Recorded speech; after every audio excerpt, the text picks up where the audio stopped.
Okay, midweek update. It is December 3rd. We have 61% humidity, according to that little thing, and 20.6 degrees Celsius. You'll have to convert that because I don't know the conversion in my head. These two plants. We most definitely have spider mites on this plant. Now, I did spray it with neem oil, but we're going to try to pluck off a leaf and see if we can see some spider mites. All these yellow leaves, of course it doesn't come off when I need it to.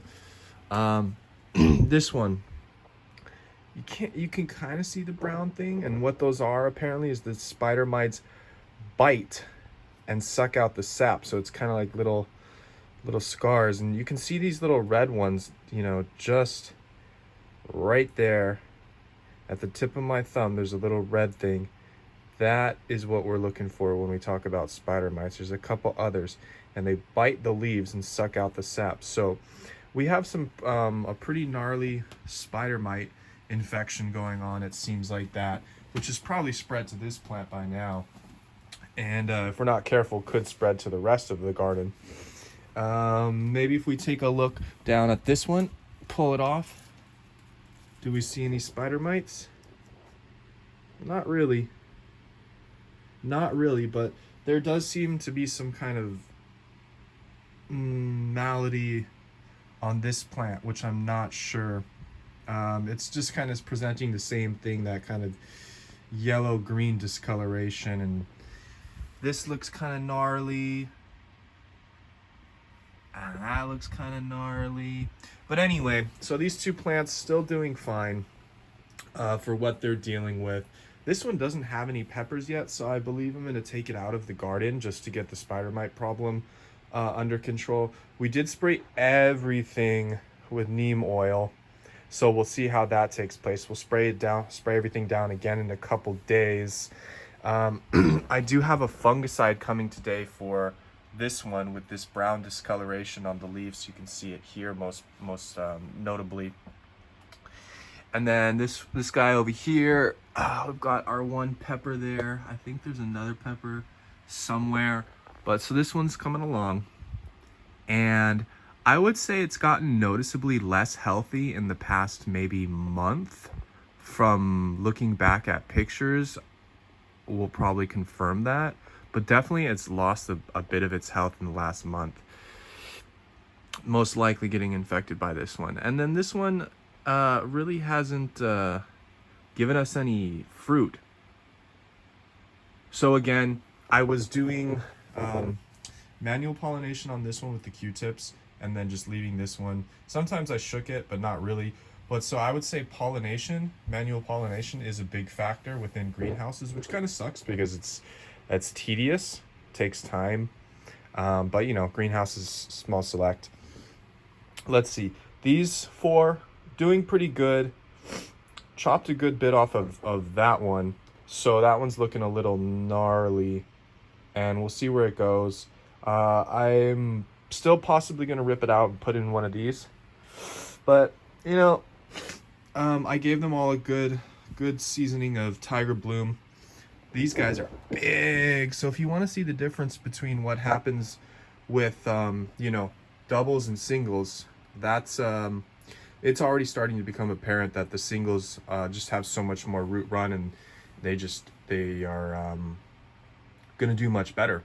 But at the end of the day, we're looking for pepper yields. So if a double can produce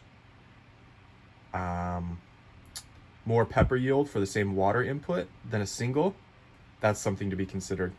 And then the little ones we still got going on. We've got those two right there. One we're going to not water, and the other we're going to overwater. So I'm going to give it maybe 100 milliliters of water a day. I'll run through it and we'll see how it looks. Right now on December 3rd, it looks fine because it's not begun to overwater. Another note is I bottom watered this plant, and it didn't. I'm pretty sure I bottom watered that. If I didn't bottom water it, the whole topsoil would be, yeah. So It didn't wick all the way to the top in the first 20 minutes, but maybe an hour or two later, I noticed that it had wicked some to the top, which is kind of cool. So the bottom watering was a success on that one. And I think for all these, I will bottom water them before I go to Washington on the 10th, which is in 7 days.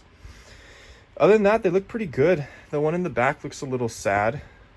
This one looks a little sad, and those are both soil. We were doing something with the Nuke CR. I forget what we were doing, so we'll have to go look back.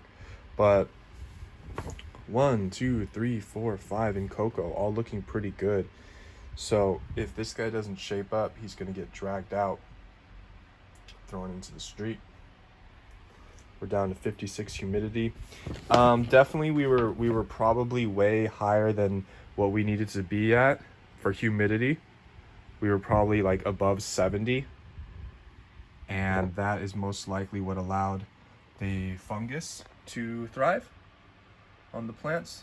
It hasn't spread and taken over the garden yet. We've knocked the humidity down to a reasonable level, and we have a fungicide coming today, so that should be good. And we're gonna see which one of the soils we're going to overwater, and we're gonna have to move it here. So that's it for today.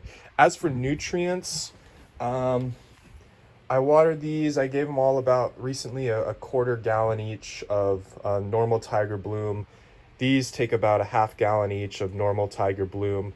And then these normal Tiger Bloom bottom watered for 20 minutes.